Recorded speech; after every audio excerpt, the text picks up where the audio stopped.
When the Security Council met for the second time last Friday, following Israel's wanton continuing aggression and unprovoked strikes against Iran, many members warned the international community of this grave violation of the UN Charter and the risk of dangerous escalation.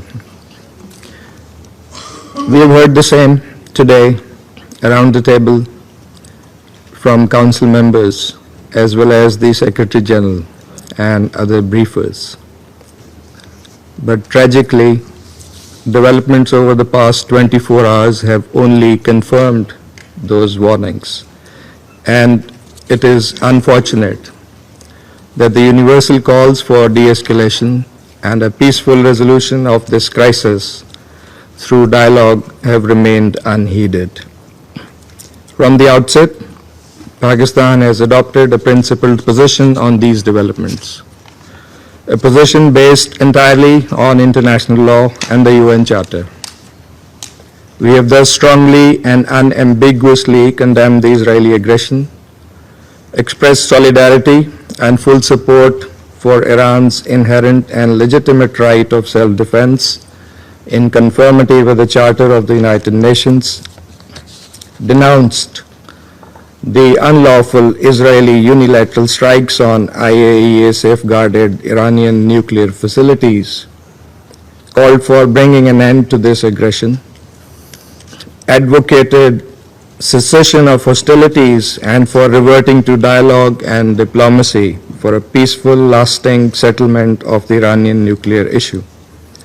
In recent days, Pakistan's leadership, including the Deputy Prime Minister and Foreign Minister, has remained actively engaged in promoting those objectives through numerous and continuing contacts with leaders of other countries and our partners across regions, all in the interest of preserving international peace and security and in fulfillment of our responsibility as a member of the Security Council. The Council of Foreign Ministers of the OIC meeting in Istanbul has echoed the same call for ending the aggression and supporting de-escalation and a peaceful settlement. It is in this context that we are seriously concerned by the recent developments that have further heightened tensions. Pakistan has condemned the US strikes on Iranian nuclear facilities, which come on the heels of a series of brazen attacks by Israel on the nuclear sites. Let me recall that specific targeting of nuclear facilities under IAEA safeguards constitutes a clear breach of international law, the IAEA statute, multiple IAEA resolutions, as well as Security Council Resolution 487. And according to Article 25 of the Charter, the members of the United Nations agree to accept and carry out the decisions of the Security Council in accordance with the Charter. That responsibility to carry out the decisions of the Security Council is heaviest with the members of this Council, particularly the permanent members in the first place. Madam President, we are deeply alarmed by the escalating situation. The sharp rise in tensions and violence as a result of the Israeli aggression and unlawful actions is profoundly disturbing. Any further escalation risks catastrophic consequences for the region and beyond. Pakistan stands in solidarity with the government and brotherly people of Iran during this challenging time. Madam President, these attacks set a dangerous precedent and pose a grave threat to the safety and security of populations across the region and indeed the world. As the body entrusted with primary responsibility for the maintenance of international peace and security, the Security Council must act urgently and decisively.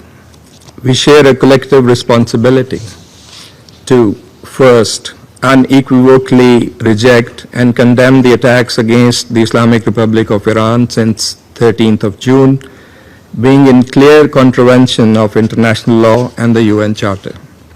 Threat or use of force must never be condoned. Article 2(4) is crystal clear in this regard, and so is Article 51. Second, denounce the attacks on IAEA safeguarded nuclear facilities, which violate Security Council and IAEA resolutions as well as international humanitarian law. Third, reaffirm the obligation to protect civilian lives and property on both sides. All parties must adhere fully to international law, particularly international humanitarian law. Fourth, call for an immediate cessation of hostilities and a complete ceasefire. Fifth, promote urgent recourse to dialogue and diplomacy consistent with the purposes and principles of the UN Charter to find a peaceful and lasting resolution to the Iranian nuclear issue. Madam President, in pursuit of these objectives, Pakistan has joined China and Russia in circulating a draft resolution. Among other things, this resolution calls for an immediate and unconditional ceasefire, urges all parties to refrain from further escalation, demands the urgent protection of civilians and civilian infrastructure, and supports a diplomatic path forward on the Iranian nuclear issue that is acceptable to all parties.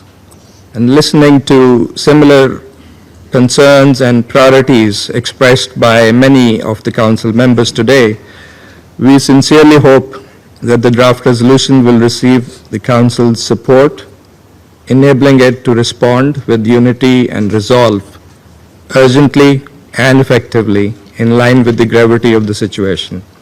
And Pakistan stands ready to engage constructively with all Council members in this regard. Madam President, the Middle East, already burdened by prolonged instability, history of Israeli illegal occupation, and continued denial of the Palestinian right to self-determination and statehood, cannot absorb another crisis.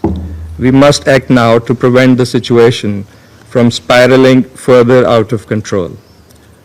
History has taught us that the use of force and unilateral military actions only deepen conflicts and entrench divisions, with tragic human and humanitarian consequences. Dialogue and diplomacy remain the only path forward. These must be pursued with seriousness and sincerity